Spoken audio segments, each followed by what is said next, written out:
நீங்க political follow பண்றீங்க அப்படின்னா கண்டிப்பா இந்த வார்த்தையை கேள்விப்பட்டிருப்பீங்க. கேஸ்ட் சென்சஸ், ஜாதிவாரி மக்கள் தொகை கணக்கெடுப்பு. நிறைய பொலிட்டிஷியன்ஸ் இதை எடுங்க அப்படின்னு திரும்ப திரும்ப பேசிட்டு இருக்காங்க.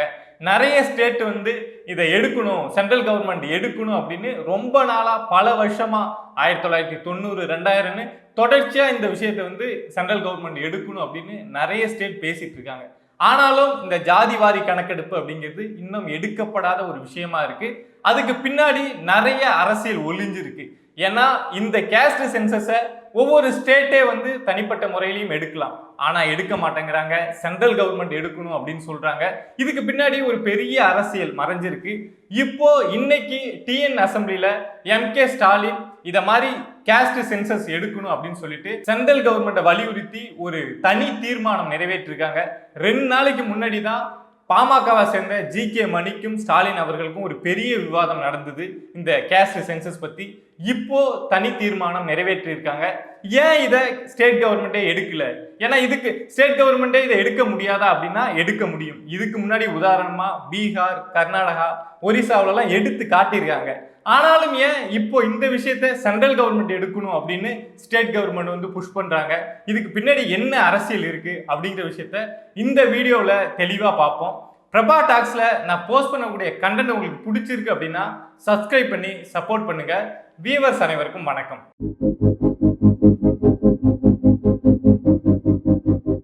கேஸ்ட் சென்சஸ் பத்தி இங்க நிறைய பேருக்கு நிறைய குழப்பம் இருக்கு. கேஸ்ட் சென்சஸ்னா என்ன, அதை ஏன் எடுக்கணும், அதனால என்ன யூஸ் அப்படிங்கிற கேள்வி நிறைய பேருக்கு இருக்கு. இதை நம்ம தனித்தனியா பிரிச்சு பார்த்தோம் அப்படின்னா ஈஸியா புரிஞ்சுக்க முடியும். இதை ஏன் எடுக்கணும், இது எடுக்கிறதுனால என்ன யூஸ், என்ன நெகட்டிவ் இதுல இருக்கு, ஏன் இதை எடுக்க மாட்டேங்கிறாங்க சில கவர்மெண்ட்ஸ் அப்படிங்கிறத நம்ம தெளிவா புரிஞ்சுக்கலாம். ஃபர்ஸ்ட் கேஸ்ட் சென்சஸ்னா என்ன அப்படின்னு ஒரு கிளாரிட்டி பார்க்கணும். தமிழ்நாட்டில் இதில் நான் யூஸ் பண்ற நம்பர் எல்லாமே ஒரு ரேண்டமா எடுத்துக்கோங்க. தமிழ்நாட்டில் ஒரு 8 கோடி பேர் இருக்காங்க அப்படின்னா அதுல எத்தனை பேர் பிசி இருக்காங்க, எத்தனை பேர் எம்பிசி இருக்காங்க, எத்தனை பேர் எஸ்சி இருக்காங்க அப்படின்னு தனித்தனியா பிரிச்சு தெரிஞ்சுக்கிறதுக்காக எடுக்கப்படுறது தான் இந்த கேஸ்ட் சென்சஸ். இதுக்கு முன்னாடி எடுத்திருக்காங்களா அப்படின்னா பிரிட்டிஷ் பீரியட்ல இந்த கேஸ்ட் சென்சஸ் அப்படிங்கிறது எப்போ பாப்புலேஷன் சென்சஸ் எடுக்கிறாங்களோ அப்பெல்லாம் சேர்த்து இந்த கேஸ்ட் சென்சஸும் எடுத்துட்டு தான் இருந்திருக்காங்க. லாஸ்டா 1931ல பிரிட்டிஷ் பீரியட்ல இந்த கேஸ்ட் சென்சஸ் எடுக்கப்பட்டிருக்கு. 1941 டைம் அப்படிங்கிறப்போ செகண்ட் வேர்ல்டு வார் ரொம்ப பெரிய அளவுல போயிட்டு இருந்ததுனால அப்போ சரியா பாப்புலேஷன் சென்சஸ் எடுத்தாங்களா அப்படிங்கிறதே பெரிய கேள்விக்குறி. அந்த டைம்ல கேஸ்ட் சென்சஸ் அப்படிங்கிறது எடுக்காம விட்டுருக்காங்க. அதுக்கப்புறம் 1951ல இந்தியா வந்துருச்சு. அதாவது இந்திய தலைவர்கள் கைக்கு நம்ம நாடு வந்ததுக்கு அதுக்கப்புறம் இது வரைக்கும் இந்த கேஸ்ட் சென்சஸ் அப்படிங்கிறது எடுக்கப்படுறதே கிடையாது. அதுக்கப்புறம் இதை தொடர்ந்து நிறைய ஸ்டேட்ஸ் நீங்க ஓவராலா எடுக்கலன்னா பரவாயில்ல, எங்க ஸ்டேட்டுக்கு மட்டும் எடுங்க அப்படின்னு நிறைய கோரிக்கை வச்சுக்கிட்டே இருக்காங்க. இந்த கேஸ்ட் சென்சஸ் எடுக்கிறதுனால என்ன பாசிட்டிவ், என்ன நெகட்டிவ் அதை பார்ப்போம். 1992ல வந்த ஒரு ஜட்மெண்ட் படி எல்லா ஸ்டேட்டுமே சென்ட்ரல் கவர்மெண்ட்லேருந்து ஸ்டேட் கவர்மெண்ட்லேருந்து எல்லாருமே ரிசர்வேஷன் அப்படிங்கிறத 49% தான் யூஸ் பண்ணணும். அதுக்கப்புறம் உள்ள அந்த 51% அப்படிங்கிறது ஓப்பன் கேட்டகரியில தான் இருக்கணும் அப்படின்னு ஒரு ஜட்மெண்ட் கொண்டு வராங்க. இந்த ரிசர்வேஷன் அப்படிங்கிறது இப்போ ஒரு 100 வேலை இருக்கு அப்படின்னா அதுல 49 பேருக்கு நீங்க ரிசர்வேஷன் அடிப்படையில பிசி எம்பிசி அப்படின்னு வேலை கொடுத்துடலாம். ஆனா மிச்சம் இருக்கக்கூடிய 51 பேருக்கு நீங்க ஓப்பன் காம்படிஷன்ல தான் வேலை கொடுக்கணும். இதே மாதிரி தான் எஜுகேஷனுக்கும் அப்படின்னு சொல்லிட்டு 1992ல ஒரு ஜட்மெண்ட் வருது. ஆனா நம்ம தமிழ்நாட்டில் மட்டும் பாத்தீங்கன்னா 69% இந்த ரிசர்வேஷன் இருக்கும். ஏன்னா அந்த ஜட்மெண்ட் வர்றதுக்கு முன்னாடியே தமிழ்நாட்டில் 69% இருந்தது. ஸோ இந்த ஜட்மெண்ட் வந்ததுக்கு அப்புறம் அதை மாத்தலாம் அப்படின்னு தமிழ்நாட்டில் முயற்சி பண்றப்போ அது ரொம்ப பெரிய இஷ்யூ ஆனதுனால அதை மட்டும் ஒரு எக்ஸப்ஷனல் கேஸா கான்ஸ்டிடியூஷன்லயே சில சேஞ்சஸ் பண்ணி தமிழ்நாட்டில் இருக்க அந்த 69% மட்டும் இவ்வளவு நாள் இன்னும் கண்டினியூ ஆகிட்டு இருக்கு. பட் மற்ற ஸ்டேட்ல எல்லாமே அந்த 49% தான் இந்த ரிசர்வேஷன் அப்படிங்கிறது இருந்துட்டு இருக்கு. ஒருவேளை இந்த கேஸ்ட் சென்சஸ் எடுக்கப்பட்டா இந்த 50% தாண்டி போலாம் அப்படின்னு இருக்கு. ஸோ இப்போ இந்த கேஸ்ட் சென்சஸ் எடுக்கணும் அப்படின்னு நிறைய ஸ்டேட் நினைக்கிறதுக்கு காரணம் ரிசர்வேஷனை அதிகப்படுத்தலாம். அந்த 49% தான் இடஒதுக்கீடு கொடுக்க முடியும் அப்படின்னு இருக்கு. அதை பிரேக் பண்ணிட்டு அதிகமா கொடுக்கலாம். இப்ப ரீசெண்டா பீகார்ல கூட கேஸ்ட் சென்சஸ் எடுத்து 65% கொடுத்துருக்காங்க. பட் அது சம்பந்தமா இப்போ ஒரு 5 நாளைக்கு முன்னாடி ஒரு முக்கியமான ஜட்மெண்ட் வந்திருக்கு. அது என்ன அப்படின்னு பின்னாடி பார்ப்போம். பட் ஓவராலா இந்த கேஸ்ட் சென்சஸ் எடுக்கணும் அப்படின்னு எல்லா ஸ்டேட்டும் சொல்றாங்க அப்படின்னா அதுக்கு காரணம் என்னன்னா கேஸ்ட் சென்சஸ் எடுத்தா இந்த ரிசர்வேஷனை அதிகப்படுத்தலாம். இது ஒரு ரீசன். அதே மாதிரி இன்னொரு விஷயம் என்னன்னா, சோசியல் ஜஸ்டிஸ் அப்படிங்கிறது இந்த கேஸ்ட் சென்சஸ் எடுத்தா சரியா இருக்கும், எல்லாருக்கும் சரியா கிடைக்கும் அப்படிங்கிறது எல்லா ஸ்டேட்டுமே நம்பக்கூடிய ஒரு விஷயமா இருக்கு. ஏன் அப்படின்னா, இப்போ ஒரு எக்ஸாம்பிளுக்கு எடுத்துப்போம். இதுல நம்ம பேசக்கூடியது எந்த ஒரு கேஸ்டையும் சொல்லி காட்டணும்னு இல்லை, ஒரு ரேண்டமா ஒரு எக்ஸாம்பிளுக்கு எடுத்துப்போம்.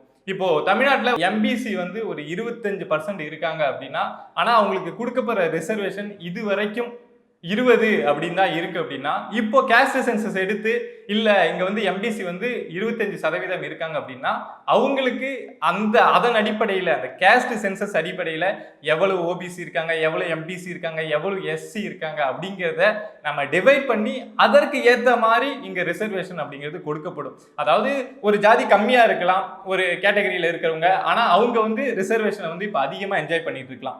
ஏன்னா இப்போ ரீசெண்டா நம்ம எப்பொழுதுமே கேஸ்ட் சென்சஸ் அப்படிங்கிற விஷயத்த எடுக்கவே இல்லை. அதனால முன்னாடி இருந்ததை வச்சே, முன்னாடி யூஸ் பண்ணதை வச்சே இப்ப திரும்ப யூஸ் பண்ணிட்டு இருக்கோம். சோ இந்த கேஸ்ட் சென்சஸை எடுக்கணும் அப்படிங்கிற அந்த விஷயம் வந்து இப்போ தொடர்ச்சியா எல்லா ஸ்டேட்டுமே பேசக்கூடிய ஒரு விஷயமா இருக்கு. சரி, எல்லா ஸ்டேட்டும் கேட்கிறாங்க, சென்ட்ரல் கவர்மெண்ட் கேட்கிறாங்க அப்படின்னு சொல்றோம். பட் ஸ்டேட் கவர்மெண்டே இதை எடுக்கிறதுக்கும் அவங்களுக்கு வந்து அதுக்கான கெப்பாசிட்டி இருக்கு, ஸ்டேட் கவர்மெண்டே எடுக்கிறதுக்கு அந்த பர்மிஷனும் இருக்கு. அப்படிங்கிறப்போ ஏன் எல்லாம் சென்ட்ரல் கவர்மெண்ட்டை கேட்குறாங்க அப்படின்னு ஒரு கேள்வி இருக்குல்ல. சரி, இதுக்கு முன்னாடி ஏதாவது ஸ்டேட் கவர்மெண்ட் வந்து இதை மாதிரி எடுத்து காமிச்சிருக்காங்களா அப்படின்னா எடுத்திருக்காங்க. ஒரிசா, கர்நாடகா, பீகார் இவங்கெல்லாம் எடுத்திருக்காங்க. பீகார் வந்து இந்த கேஸ்ட் சென்சஸ் எடுத்துட்டு போன வருஷம் அக்டோபர் மாதம் 2ஆம் தேதி காந்தி ஜெயந்தி அன்னைக்கு அவங்க எடுத்த கேஸ்ட் சென்சஸ் வந்து வெளியிட்டாங்க. அதுல நிறைய சேஞ்சஸ் இருந்தது. அதாவது ஓபிசி என்ஜாய் பண்ண வேண்டிய அந்த ரிசர்வேஷனை இன்னொரு கேஸ்ட் என்ஜாய் பண்ணிட்டு இருக்கிறது, இன்னொரு கேஸ்டோட ரிசர்வேஷனை இன்னொருத்தவங்க என்ஜாய் பண்ணிட்டு இருக்கிறது அப்படின்னு நிறைய விஷயம் இருந்தது. ஸோ அதுலலாம் சின்ன சின்ன சேஞ்சஸ் இருந்தது. அது மாதிரி சேஞ்சஸ் வரப்போ பொலிட்டிக்கலாக ஒரு பெரிய ப்ரெஷர் இருக்கும். இந்த கேஸ்ட்டுக்காரங்க நமக்கு ஓட்டு போட மாட்டாங்க, இந்த கேஸ்ட்டுக்காரங்க நமக்கு ஓட்டு போட மாட்டாங்க அப்படின்னு. அதனால தான் நிறைய ஸ்டேட் வந்து இதை எடுக்காமலே இருக்காங்க. பட் பீகார்ல அப்போ நிதிஷ்குமார் வந்து இதை வந்து ரொம்ப போல்டா எடுத்து கேஸ்ட் சென்சஸை கொண்டு வந்ததோட மட்டுமே இல்லாம அதே மாதிரி அவருடைய ரிசர்வேஷனையும் அதிகப்படுத்தினாரு. 49% மேல ரிசர்வேஷன் இருக்கக்கூடாது. பட் இந்த கேஸ்ட் சென்சஸை எடுத்து பீகார்ல 65% ரிசர்வேஷனை கொண்டு வந்தாரு நிதிஷ்குமார். இதே மாதிரியே கர்நாடகாவில் ட்ரை பண்ணியிருக்காங்க, ஒரிசாவிலலாம் ட்ரை பண்ணியிருக்காங்க. பட் மற்ற ஸ்டேட்ஸ் எல்லாம் இன்னும் வந்து ஒரு ஆரம்ப ஸ்டேஜில் ஒரு கோரிக்கையை வைக்கிறது, கேஸ்ட் சென்சஸ் எடுங்க அப்படின்ட்டு கேட்கறது, ஆனால் அதை செய்யாமல் இருக்கிறது அப்படிங்கிற விஷயம் தான் இன்னும் நடந்துட்டு இருக்கு. தமிழ்நாட்டை பொறுத்த வரைக்குமே ரொம்ப நீண்ட நாளாக நம்ம பார்த்தோம் அப்படின்னா டிஎம்கே சைட்லேருந்து எம்கே ஸ்டாலின் சரி, பிஎம்கே சைட்லேருந்து ராமதாஸ், அன்புமணி எல்லாருமே வந்து இந்த கேஸ்ட் சென்சஸ் வேணும் அப்படின்னு தொடர்ச்சியா எப்போலாம் அசம்பிளி கூடுதோ அப்போலாம் இந்த ஃபைட் நடக்கும். ஸோ அவங்க தொடர்ச்சியா வலியுறுத்திட்டு இருந்தாங்க, நிறைய பேர் கேட்டுட்டு இருந்தாங்க. அப்படிங்கிற சுச்சுவேஷன்ல இப்போ இன்னைக்கு டிஎன் அசம்பிளியில இதை மாதிரி வந்து ஒரு தனி தீர்மானமே கொண்டு வந்திருக்காங்க. சென்ட்ரல் கவர்மெண்ட் வந்து இந்த இதை எடுக்கணும், கேஸ்ட் சென்சஸை எடுக்கணும் அப்படின்னு ஒரு தனி தீர்மானமாவே வந்திருக்கு. சரி, முன்னாடி சொன்னல ஒரு ஜட்மெண்ட் வந்து இப்போ ரீசெண்டாக வந்திருக்கு அப்படின்ட்டு. ஒரு 4-5 நாளைக்கு முன்னாடி வந்து பாட்னா நீதிமன்றம் வந்து ஒரு ஜட்மெண்ட் கொடுத்துருக்காங்க. அதாவது பீகார்ல வந்து கேஸ்ட் சென்சஸ் எடுத்து அதன்படி 65% ரிசர்வேஷனை மாத்தினாங்க. அது செல்லாது, கேஸ்ட் ரிசர்வேஷன் படி நீங்க இது 65% உயர்த்தினது செல்லாது அப்படின்னு கொண்டு வந்திருக்காங்க. ஸோ அதனால இனிமேல் மற்ற ஸ்டேட் வந்து கேஸ்ட் சென்சஸ் எடுத்து இதை மாதிரி ரிசர்வேஷனை வந்து அதிகப்படுத்தலாமா அப்படின்னு ட்ரை பண்ணாங்க அப்படின்னா அது அந்த ஜட்மெண்ட்டை பொறுத்து. ஏன்னா இப்போ அது ஹைகோர்ட்ல நடந்திருக்கு, அடுத்தது சுப்ரீம் கோர்ட் வந்து யாராவது எடுத்துட்டு போவாங்க. இதே மாதிரி கேஸ்ட் சென்சஸ் எடுத்தா ரிசர்வேஷனை வந்து அதிகப்படுத்தலாமா அப்படிங்கிற கேள்வி அது ஒரு ஆர்குமெண்ட்ல போயிட்டே இருக்கும். பட் ஒரு விஷயம் என்ன பீகார்ல நடந்திருக்கு அப்படின்னா, கேஸ்ட் சென்சஸ் எடுத்து யாருக்கு எவ்வளவு ரிசர்வேஷன் என்ஜாய் பண்ணுமோ அதிகமாக என்ஜாய் பண்ணவங்களுக்கு குறைச்சும், கம்மியாக என்ஜாய் பண்ணவங்களுக்கு அதிகமாக்கியும் கொடுத்துருக்காங்க. இதுதான் ரொம்ப முக்கியமான விஷயம். இதை ஏன் ஸ்டேட் கவர்மெண்ட் எடுக்க மாட்டேங்கிறாங்கன்னு ஒரு கேள்வி இருக்குல்ல. பீகாரால் எடுக்க முடியுது, ஒரிசாவில் எடுக்க முடியுது, கர்நாடகாவில் எடுக்க முடியுது. ஆனால் மற்ற ஸ்டேட்ஸ் ஏன் எடுக்க மாட்டேங்கிறாங்க, சென்ட்ரல் கவர்மெண்ட் எடுங்க அப்படின்னு சொல்றாங்கன்னு ஒரு கேள்வி இருக்குல்ல. அவங்களாலே முடியும், எடுக்க முடியும். ஆனால் ஏன் எடுக்காம சென்ட்ரல் கவர்மெண்ட் எடுக்க சொல்றாங்கன்னு எல்லாருக்குமே ஒரு கேள்வி இருக்கும். ஒருவேளை இதுக்கு பின்னாடி அரசியல் இருக்கா அப்படின்னு பார்த்தா கண்டிப்பா ஒரு பெரிய அரசியலே இருக்கு. ஏன் சென்ட்ரல் கவர்மெண்ட் எடுக்க சொல்றாங்கன்னா அது ஒரு வாதத்துக்கா இருக்கலாம். அதாவது அந்த ஸ்டேட்ல இருக்கக்கூடிய நிறைய கட்சிகள், நிறைய பொலிட்டிக்கல்ல இருக்கக்கூடிய அரசுகிட்ட வந்து கேட்கலாம் இதை மாதிரி கேஸ்ட் சென்சஸ் எடுங்கன்னு. ஸோ அவங்க தரப்புல இருந்து இதை நாங்கள் சென்ட்ரல் கவர்மெண்ட்டுக்கு மூவ் பண்ணியிருக்கோம், சென்ட்ரல் கவர்மெண்ட்டை இதை வலியுறுத்தி கேட்டிருக்கோம் அப்படின்னு சொல்லலாம். பட் நிறைய ஸ்டேட்ல இருக்கக்கூடிய கவர்மெண்ட்ஸ் இப்போ ரூலிங்ல இருக்க எந்த கவர்மெண்ட் ரூலிங்க்கு வந்தாலுமே சரி, இதை எடுக்கிறதுக்கு முன் வர மாட்டாங்க. முக்கியமான காரணம் என்னன்னு பார்த்தோம்னா, இப்போ ஒரு எக்ஸாம்பிளுக்கு இப்போ இங்க இருக்கக்கூடிய இல்ல ஒரு ஏதோ ஒரு ஸ்டேட் எடுத்துக்கோங்க. அந்த ஸ்டேட்ல இருக்கக்கூடிய ஒரு சிஎம் இருக்காரு.